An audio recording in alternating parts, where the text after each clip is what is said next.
met Derek Akora the other week. Oh, yeah. Right.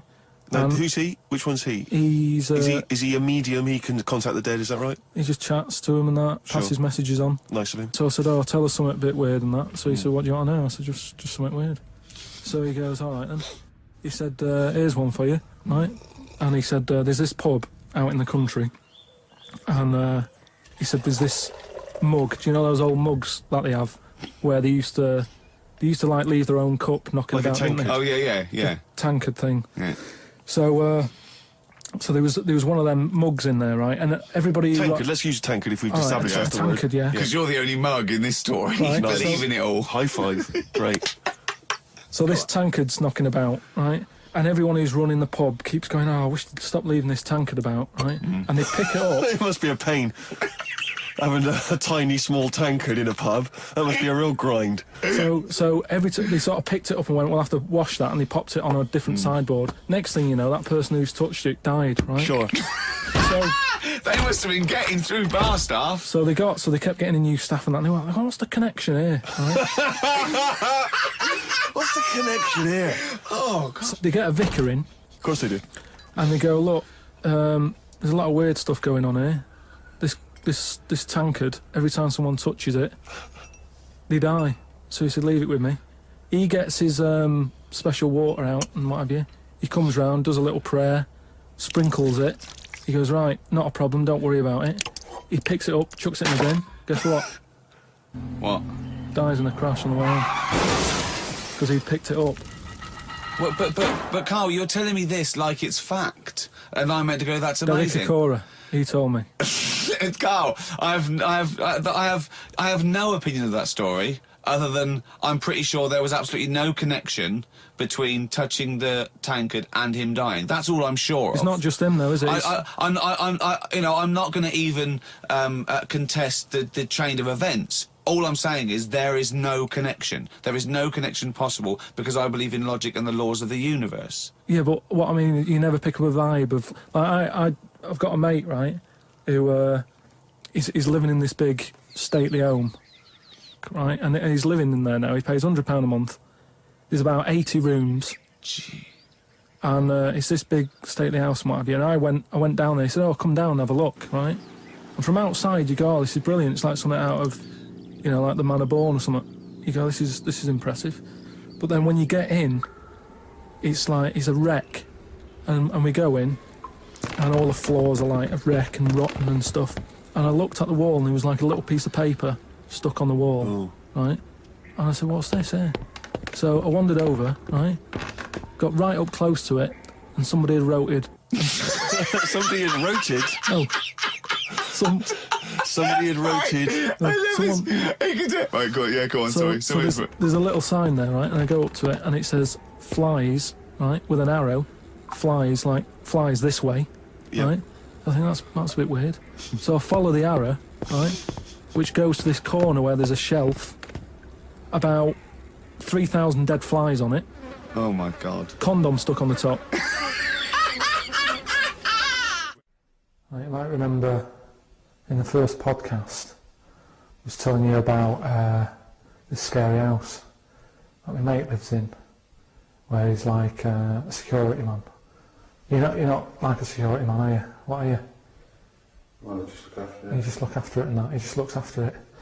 So this is it, because I thought I'd show you around it, because just in case you thought I'd made it up and that, about the bit about the flies and all that, where there's flies on the shelf and stuff. So this is the sort of state. I was telling you how it's a mess. This is it. Ceiling's caving in over there. It's just there.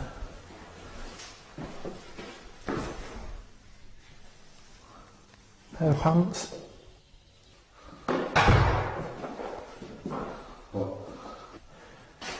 Right then, we've found the room that I was talking about on the podcast, with the dead flies and that on it. This is the sign that I was telling you about. Got a fly on it, right? Little arrow. There's flies here, look. Little ladybird there. Oh, flies attacking the ladybird and that. Right. So you've got that. So follow it along. Oh, there's nothing there. And you can get the camera up there, right? Look at that lot. Dead flies. I'm just showing you this because some people have said, oh, you made it up and all that. But there's no way, just for the sake of the podcast, I'd go around collecting that many dead flies. There's a condom as well that I was talking about. Weird, isn't it?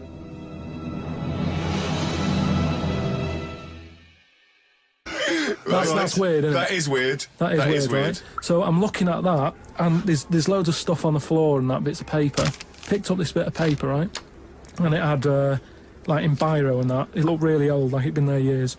And it had something like, need nappies, dummy, right?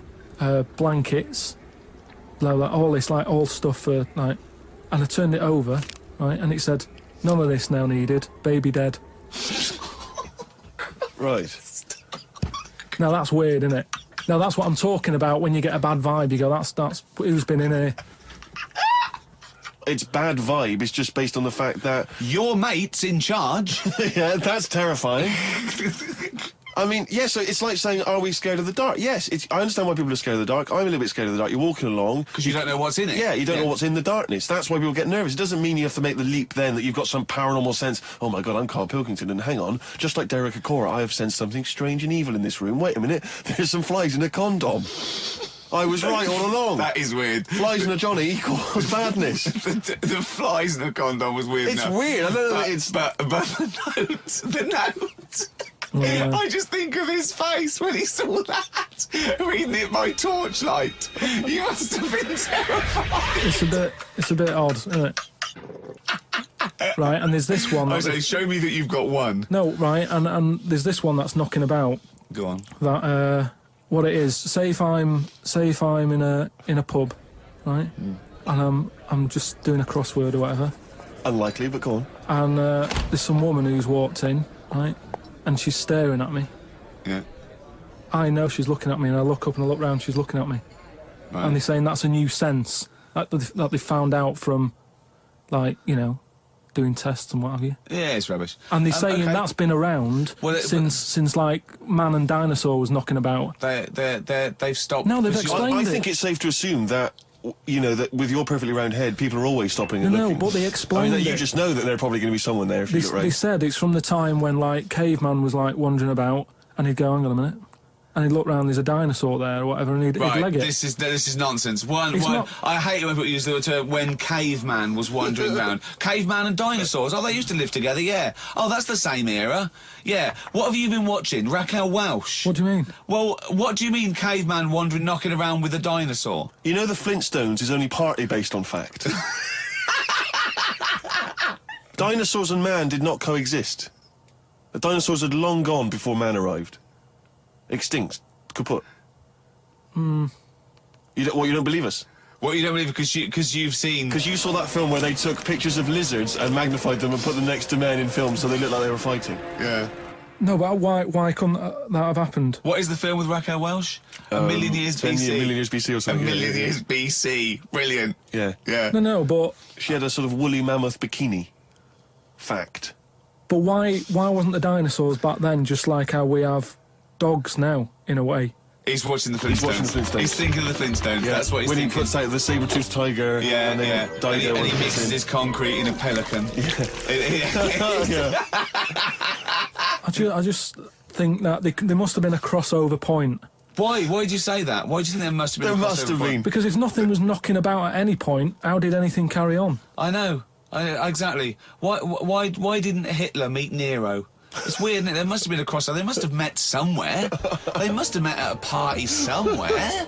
They mixed in similar circles. Yeah. They must have bumped into... I can't believe it. I forget it. Oh.